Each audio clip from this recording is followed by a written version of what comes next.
My name is Matty and I am an alcoholic. My sobriety date is March 31st, 1989. 36 years the other day.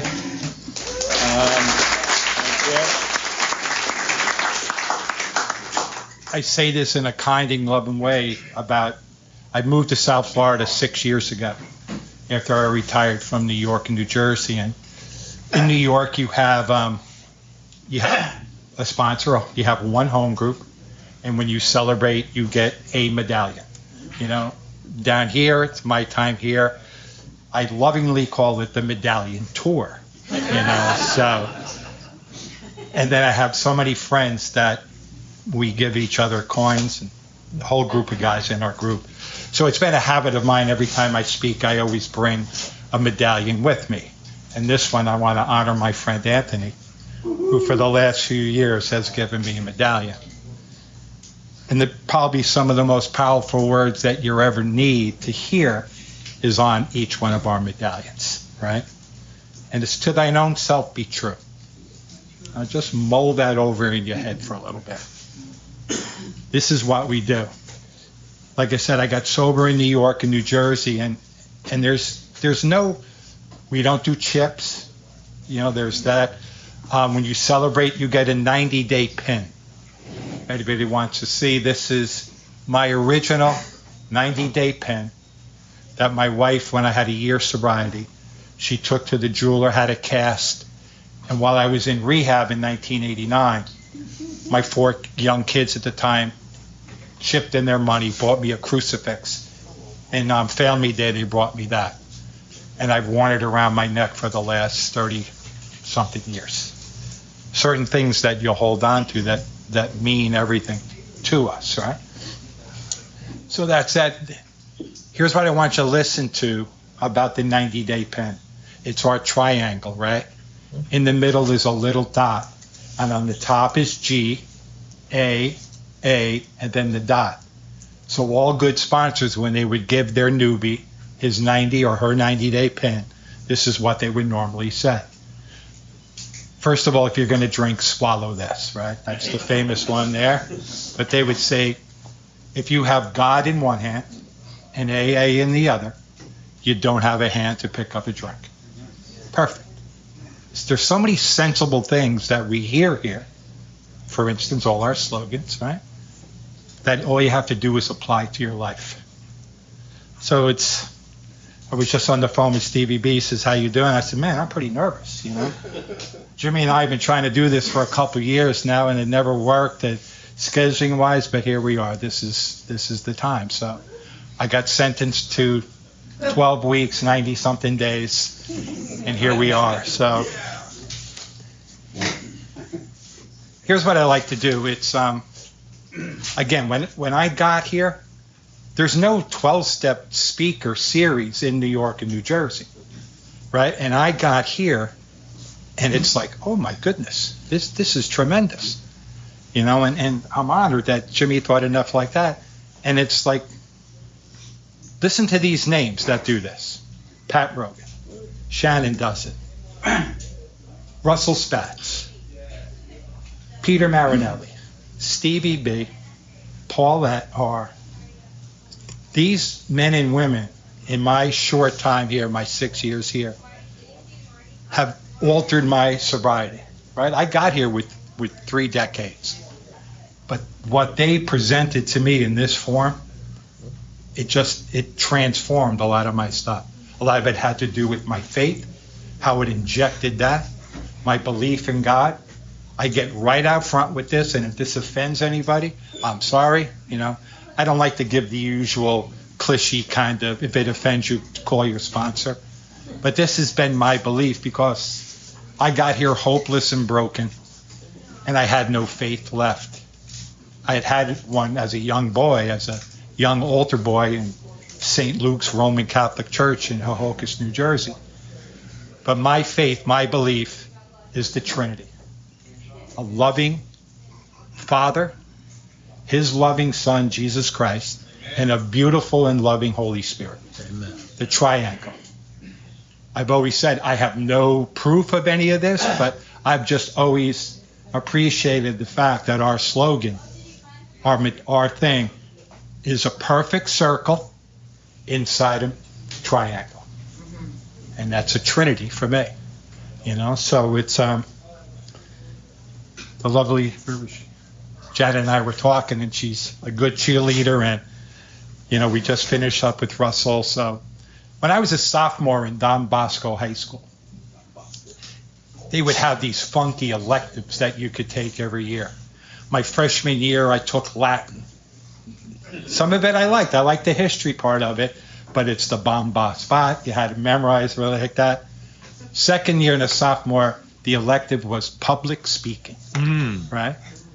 And as your mate just picked up early, I really don't have any issues about public speaking, but I'm nervous, and it would be the old thing, picture the audience in their underwear and that. But the best thing that I like in rooms, and again, if you're not familiar where you are, this is the world famous 12-step house of Fort Lauderdale, New Jersey. Look at that. Fort Lauderdale, Florida. Thank you. I stopped calling New Jersey home, like I'm going back home, and I've been calling Hollywood Beach home for the last almost 6 years. But we're talking about you have to learn to read the room, right? Public speaking, read the room. I know we asked before if you had under 30 days to raise your hand. There was just a couple. If you feel free, and it would just, humor me by this, if you have a year under, raise your hand. That's what I was hoping for. There you go. This is called reading the room, right? So my message for tonight is, if you're 25, 30, 40 years sober, you'll know what I'm talking about. But it's for all you guys that are a year under. Welcome. Welcome. Your life is about to change if you follow a few simple suggestions. That's all we ask of you. The opening of our book. What I'm going to do when I do these things, I'm going to share stuff from the book. I use 3 books. This big book. Last year, when Peter was here a couple months back, all my time I never heard this description. It was the greatest description of God in this book that I've ever heard. And he held the book up like this, and he said, this is the treasure map to finding God. God is the goal. God is the goal. We open up this book. This book was bought for me.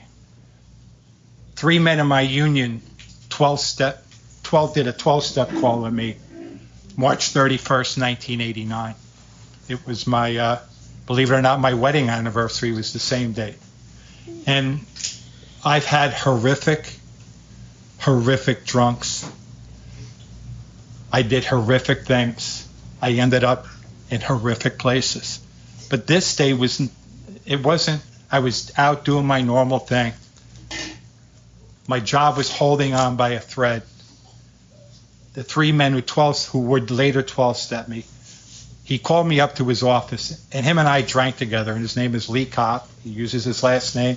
Lee still struggles with his sobriety. And he said to me, Matty, you know how much I love you, but if you continue this lifestyle, again, we went through everything together. He said, I don't know how much longer I can hold your job.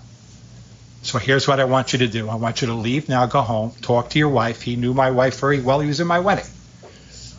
No, go and speak to her. If you want help, I'm going to call you tonight when I get out of work, and you let me know what you want to do. So I'm thinking, all right, man, I would hear this phrase a little while later when our book says, when all your scorecards read 0. Well, mine was at 0.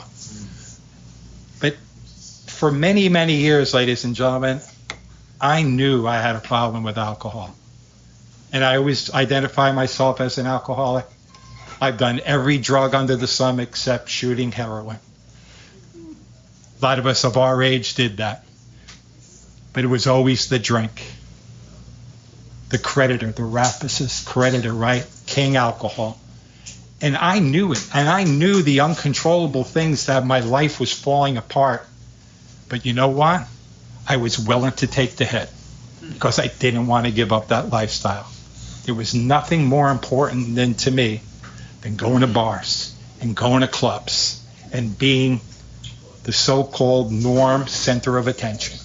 I wanted everybody to know who I was. You know, Mrs. Delaney, Geraldine Delaney, who ran Alina Lodge, one of the most premier rehabs, long-term care facilities in New Jersey. On my 1-year anniversary, or the group's anniversary, in a room in West New York, New Jersey, where I got sober. It was our 50th anniversary, and she came and spoke. And I turned to my sponsor, Ronnie, and you're going to hear his name many, many times. I've had 4 sponsors. Ronnie Schreiber I had for 18 months. Bob Helm was a sandhog engineer in New York City. I had for 4 or 5 years. Jim Brady I had for 18 years. And Paul Baker I've had the last 6. You know, those first 3 men all died sober. And here's the key word that I aspire for. They died sober with integrity. Integrity is such a phenomenal word to use. Because if you were anything like me, I had no honor. I had no integrity. I had no moral compass. It was all about me, me, me. And the heck with everybody else. So Lee would come up to me and he would say, and I knew this was my last shot. So if anybody's familiar with Manhattan, I worked in the theater districts for 42 years. And I'm working at the Imperial Theater with a show called Les Miserables at the time. And Lee says, go on home and I'll call you, like I said. So I walked down 8th Avenue to the Port Authority. And, you know, should I go upstairs and get the bus? By this time, you know, my office was it was called the Blarney Rock.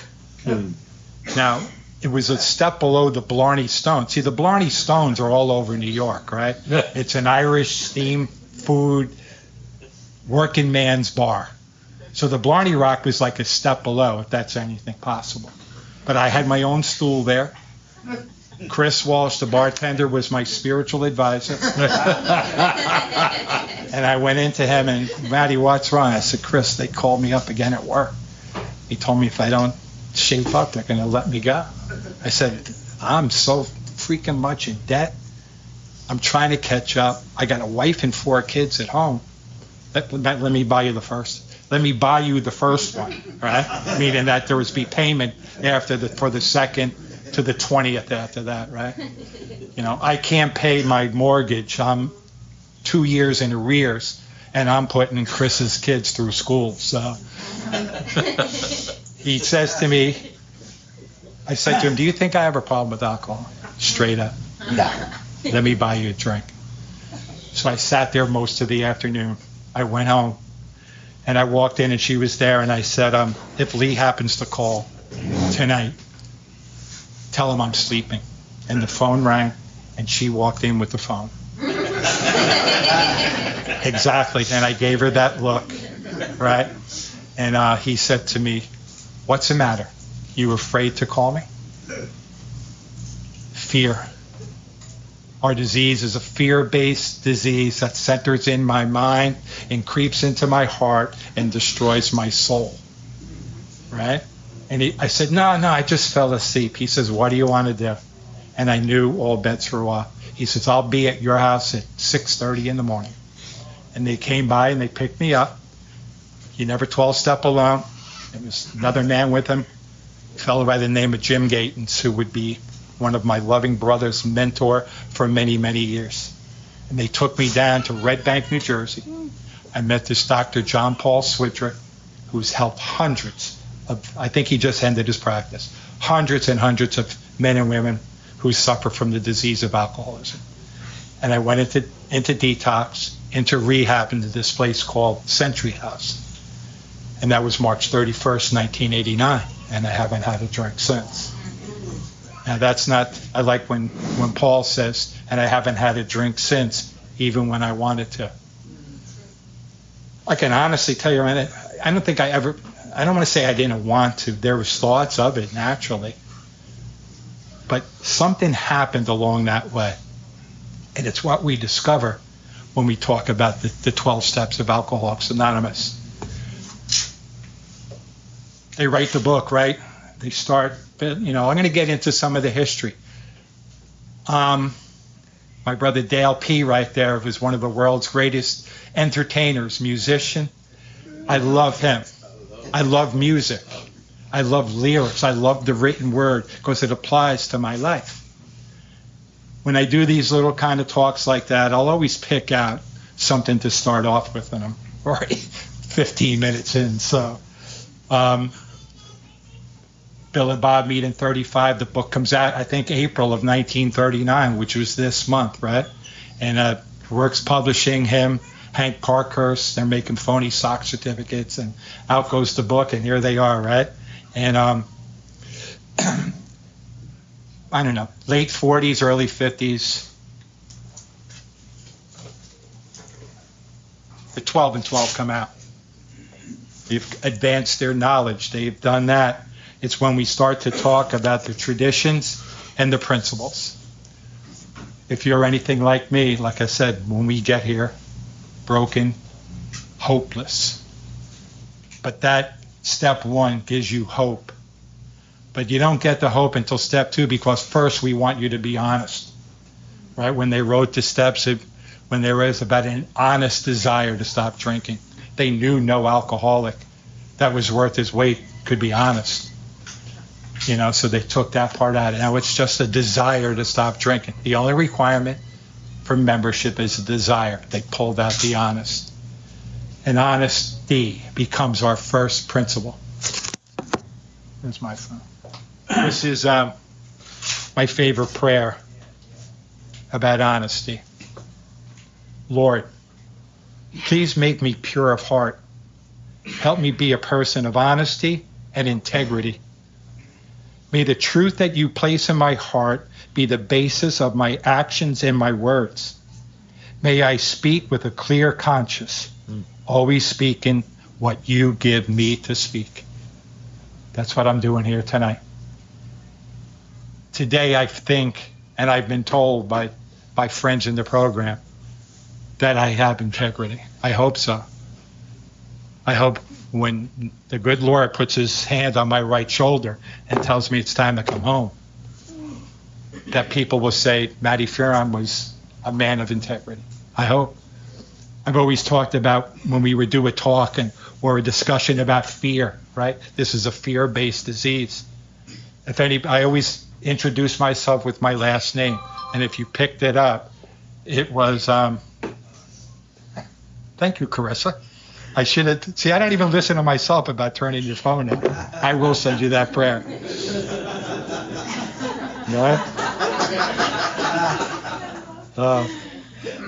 So here we go. So it's, when I do these, right?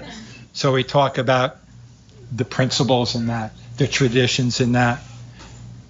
Like I said, when I see Dale and I'll hear a lyric of a song or something in a poem, and you get that feeling. What you used to think was, what's the word? A coincidence. That feeling that you get. For all you 50 people that raised your hand,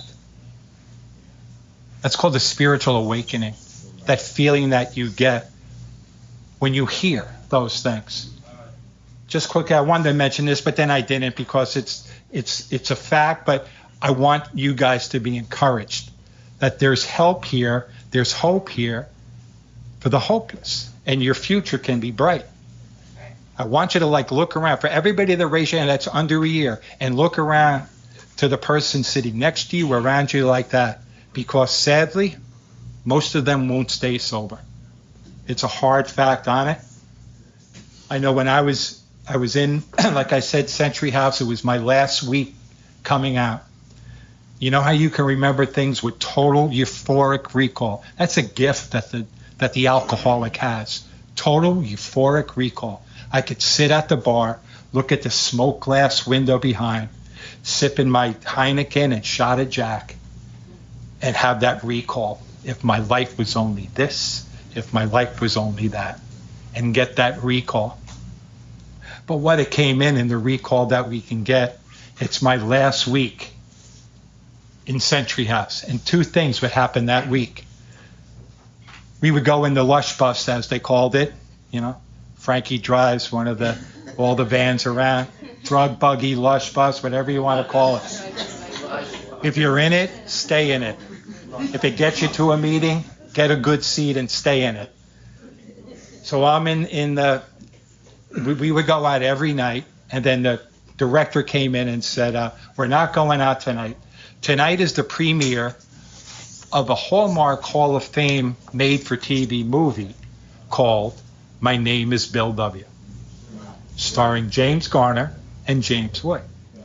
Now, I'm in my 4th week, so we've gotten pretty much into the book and the 12 steps. In case you guys don't know, those two giants over there, who can tell me who they are? Thank you. Bill Wilson, Bob Smith. My second sponsor, as I said, Bob Helm, very spiritual man, non-religious, never went to church. But he would always say, if Bill Wilson and Bob Smith were Roman Catholic, they'd be naming churches and schools after them, because the Pope would have had them canonized as saints. The millions of lives that they've changed, right? You know, so it's that part there, and these are the beginning of it. So when it got for me for that week, we watched that movie. So now, you know, I had an understanding of the book a little, but now you got to see it come to life. That would be that. And on my last meeting that night, there was, why I remember these things on and off, there were 32 in our rehab, men and women. Once a week at the end of the week, 2 people would come in and they'd do a meeting, right? Speaker discussion meeting. This guy came in. I'm 34 years old at the time. And he came in, and I wouldn't know the phrase later, but he told my story. And then I wanted what he had, because he was saying how his life had changed. You know, he was maybe around my age, maybe a little bit younger, but his job was good, his wife was good, his kids were good. He had it, you know, he didn't mention any debt, where mine was, she had a lawyer, I had already lost my home, I'm living in a place I had no business living, I had lost my license, I had lost my job, I owed the drug dealers and the bookmakers nearly $100,000. But you know what? I'll fix that. I'll fix that. Just give me another shot, give me another job, and I'll fix it. And that never happened, right? It never happened. He tells his story, and I'm amazed by that. And I come up to him afterwards, and he ended it this way, and I remember it. I can see him sitting at the table. And he said, ladies and gentlemen, I have good news and I have bad news. Always an attention grabber, right? And he said, is that Nova? Yeah. He said, out of the 32 of you, 2 of you will stay sober. Boom. Ego deflated, crushes you. If you allow it, if you allow it. My thought was, I have a little bit of an ego. He said, I went up to him and said, I want to be, to myself, I want to be the star of that Hallmark movie. And then he said, out of you 2, 1 may see 10 years. Those are the odds, you know. We were talking about the other day, I Googled from the National Institute of Alcoholism and that, on that there, they had a survey for last year that recovery rate now was 7 out of 10 people relapse after their first year. So that has gone up. We're looking at almost 30, 35%, and I'll take it. I'll take that, you know. If 3 out of 10 can be saved, man, that's pretty good. So look around and be one of those 3 out of 10. Because you can if you want. I get out of rehab that day. I was told before I left, they gave you like a little going away present. They gave you living sober. They gave me, this is what the old 12 and 12s look like. It's like an old missalette, right, with a little marker there. and they gave, I forget what the third book was, but it wasn't the big book. And I found that odd. And then years later, I would ask one of the counselors there, reason why they wouldn't give you the big book? They wanted you to go and get one. Made perfect sense. Made perfect sense, right? Those guys said, when you're getting out, if it's urban legend or not, make a meeting your first day out of rehab. He said, whatever the statistics are, the chances of you staying sober if you make a meeting your first day out of rehab, this before, I mean, we're all going out every night. He said, now you're doing it on your own. He says, your willingness seems to go up. So the same guys that 12-stepped me, they came to Century House and picked me up. They gave me the rest of the week off from work. They held my job. They were paying my wife while I was in rehab. These are what the men and women of Alcoholics Anonymous do for somebody that they love and care for. That's what we do, you know? And he said to me, he picked me up, he dropped me off. He says, I'm going to a men's meeting in Englewood Cliffs tonight. And he goes, if you want to come, you're more than welcome. I'm not coming to get you. You make your way into the city. And it was now end of April, and it is torrential, like today's rain almost, or the rain we get here. And again, I have no license, and I'm schlepping on buses, and I meet him in the city, and I'm soaked. And we take this ride up to Englewood Cliffs to this men's meeting. And I would meet this man. A lot of guys have heard me say this. His name was Robert Mann. Any man's or woman's name that I mention and I use their last name, they're either dead or they do it themselves, right? And the room you would go around and share your story. And he said this, again, one of the hundreds of things that the drunken euphoric recall that I have. He said, I am at my best. He introduced himself. And he said, I am at my best when I'm on good spiritual ground. Boom. You know? The altar boy in me, the 14 years of Catholic school, my grandmothers, all came flooding back in. And I wanted that, you know? But I wanted the shortcut. I wanted this. I wanted that. So I went up to him after the meeting. And I said, Robert, I really liked what you had to say. And he said to me, what's your name? You came with Lee, right? Your name is Matty? I said, yeah. I said, Robert, it was great. Just one question. But let me preface that by this one thing. How do I get to that nirvana that you spoke of? How do I get to that place of don't drink and go to, how do I get to that spiritual ground, that holy place? And please, don't tell me don't drink and go to meetings. Right? Exactly. So he looks me up and down. He says, Matty, you look like a pretty smart guy. Pretty smart guy. He says, you just got out of rehab today, right? I said, yeah. And he said to me, for you, don't drink and go to meetings. Right? Looked at him, immediate resentment. Right? Our paths crossed over the years.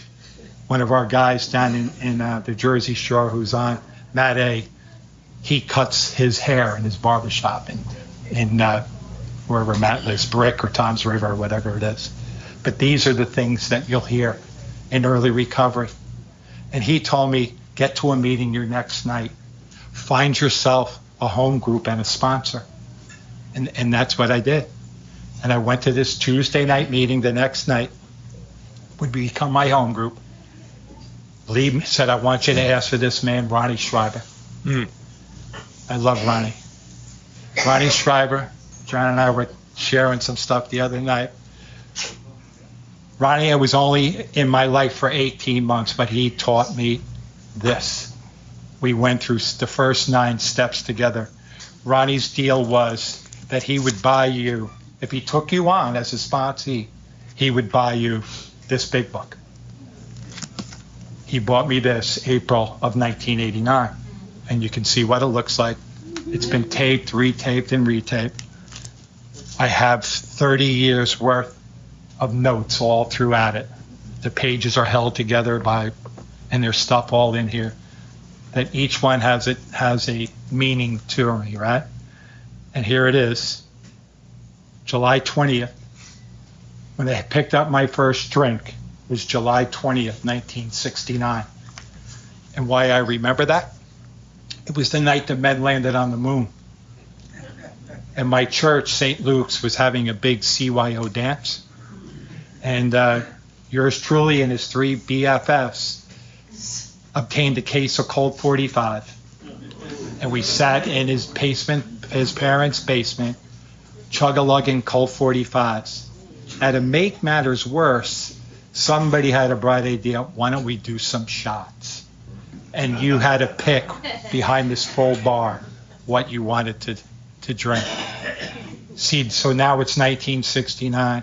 As I said, I loved all music. I had a poster, or I'd seen a poster of the dynamic Janis Joplin on stage with a bottle of Southern Comfort in her hand, swilling out of that. I said, I'll take Southern Comfort. And I started to do that. Every time I speak, just uttering those 2 words, Southern Comfort, the bile and the vial rises up from my diaphragm end, because I completely blacked out, and had no recollection. But I mentioned to you earlier on that I wanted to be Norm, right? I wanted to be the center of attention. You know, that egomaniac Mrs. Delaney had. Egomaniac with an inferiority complex. Perfect. Think of that. Roll that around. An egomaniac that's afraid of everything. I want to be the star of the baseball team. I want to be in center field, but please don't hit the ball to me. God forbid I drop it and people don't like me. Right? That was me. Right? Flashy, that, please don't hit me the ball, right? So we're, as this is happening and going on, I'm trying to get refocus on what this is going to be. So then we start, and then Ronnie gives me this book, and he puts his name in, and he puts all the notes. March 31st, 1989 was my sobriety date. He puts his in pencil, then he gives me a pen. Why do I have to put it in pen? And he said to me, these are the pearls that he had, right? He said to me, when you drink again, that's how he started it off. You know, it'd be so easy for you to erase your sobriety day. It'd be so easy for you to erase my phone number. But if you put it in pen, then you got to scratch it out. And I know how cute and sometimes structured, and he did use the word anal, that you are, that you scratching that out would probably, if that prevented you from picking up a drink, then my job is done. Right? And that was April of 1989. And I have this. And we started our work together. We started our work, and he gave me the book, and he was sponsoring a couple guys when, I mean, nobody was doing book work really back then, but this group did. They had a big book meeting. And he bought me this book, right? And if you, right, here's a newbie, right? What's there? Nothing, right? It's blank, the first couple pages, right? So that's what he said to me. We sat down, had my little pencil, my little yellow line paper ready to go. It was like I had all my pencils lined up nice, right? And he said to me, Matty, what do you see? And I'm looking. Ronnie, what do you thought? What do you see? There's nothing here. I said, exactly. That's what you know about recovery. I said, this is what this is going to be like with this guy? This is what it's going to be like with this guy? Ronnie Schreiber would change my life. He would change my life. He gave me essays. He gave me things to do. As it was coming up on my first year of my sobriety, the Hazelton book we used to have on our table, the acceptance book with the little dove, the blue and white. It's a great little pamphlet. If you're new, buy it. If I find it, I'll give it to you. But it's great. It has all the good lines about the whirling dervish and all the good stuff there. It has the full version of the Serenity Prayer by Reinhold Niebuhr, who was, I come to find out, a Chicago native that did the Serenity Prayer. It's a great little thing. And they wrote in there for my first thing, a great line. Let us love you until you can love yourself. Because you get here broken and hopeless, right? In early recovery, you think all scorecards read 0, Then you hear things that, the little acronyms, HOPE, hang on, pain ends, HOPE. Or if you're listening, if anybody's listening tonight, HOPE, hearing other people's experience. See, that's why we do this. That's why Pat does this. That's why when we come up and speak, we share our experience, our strength, and our hope. When I got here, like I said, many, many times I was hopeless. But over these years, my hopelessness has changed to hope. My experience that I've gotten has made me strong, has given me strength, has then given me the hope. As I go on like that, I'll share things about my life, the joys and the tragedies. We all have them. How do we handle them? On one of the lowest points of my life, one of the guys in AA came up to me.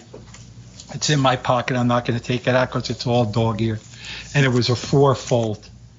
And on the front was the Serenity Prayer, on the back with the 12 steps. And inside was this prayer that I say every morning. It's I have a routine.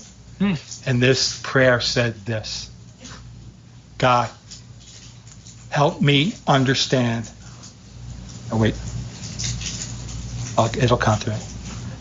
Help me my dear God, help me to remember that nothing can happen to me today that together we can't handle.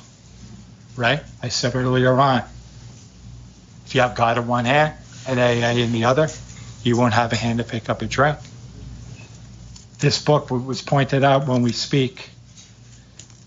It says, Alcoholics Anonymous, the story of how many thousands, this is the 3rd edition, this is an oldie, the story of how many thousands of men and women have recovered from alcoholism. Step 1, Stephen, what's step 1? Okay. Just in case you heard that, in that, just for clarification, because they weren't Nazis, but they were like pretty hardliners. We admitted we were powerless over alcohol. The word end is not there. It's that little swiggle connector. Little connector, right? A hyphen. It means equals. Everything is in 2 parts. Everything for me in the first step is 2 parts. We admitted we were powerless over alcohol, equals, and our lives had become unmanageable. 2 parts. If you get one, you get the other. China reminded us the other night from Paul DeLeo, one of her sponsors. The first step about practicing it perfectly. Don't pick up the drink. That's what you need to practice perfectly. But the 2 things of those 2 parts that you need to do is you need to have acceptance. First you admit, and then you accept. Right? I can admit anything. But until I'm willing to accept my part in it, then all bets are off. I'm BSing myself. So 2 parts. Everything for me about the first step is 2 parts. Right? Clinton Street. A fired up, sort of crazy EBT meets Bill at Clinton Street, and he's 12-stepping him. And he's pounding home to Bill, find the God of your understanding, right? Ebby and Bill, right? A few years later, there's Bill and Bob at Henrietta Seiberling's carriage house in Akron, Ohio. 2 of them, 2 parts. 2 parts came in for that. 2 parts will equal the 1 for me in the first step. I didn't even get into this. Wow. I knew this was going to happen. I'm worried about speaking 40 minutes. I told Jimmy, I don't know if I can do 40 minutes, and I didn't even get half my stuff yet. If you're new, this is what Ronnie did for me. When we started the work, I've redone this once or twice, I forget. He said to me, get a composition book and start your things. And this is what I had from him when we started in April of that. Again, we spoke of honesty, and I gave you the prayer, right? One of my, I love Billy Joel, right? I was on this afternoon here's a God shot, right? I have Alexa playing.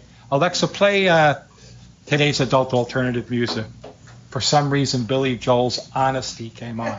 Knowing here, there's God telling me, you're going to run long probably anyway, so don't worry about doing 40 minutes. And there's Billy Joel, Honesty, right? It's such a lonely word.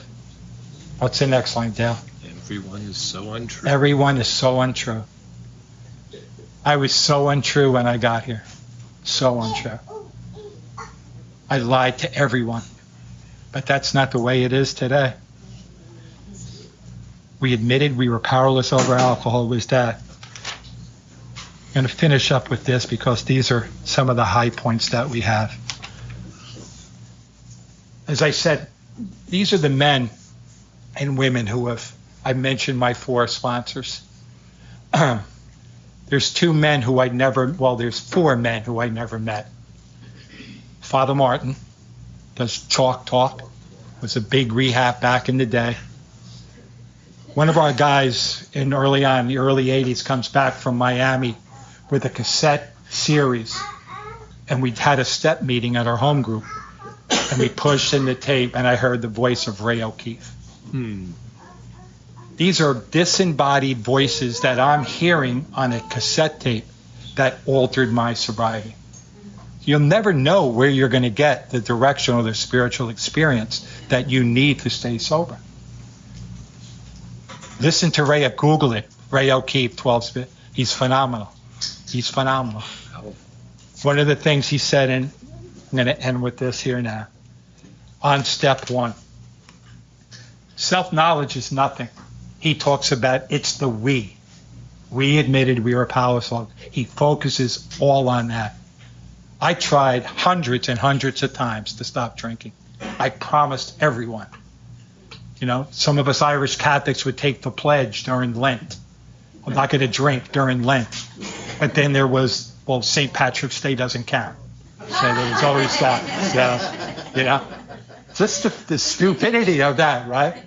That's how you're going to stop drinking. But that was that. He says we cross a line that we're not permitted to cross. You'll hear in rehab, right? The pickle and the cucumber. Yeah. But we cross a line. Our behavior crosses a line. The hurt that we do others crosses a line that sometimes you can't walk back from. But if you don't pick up that first drink, you don't have to cross that line. You can put your foot there right before it. The powerless list that Ray would say is the spiritual concept. It makes our life unmanageable. He says, in your life as an active alcoholic, everything goes away.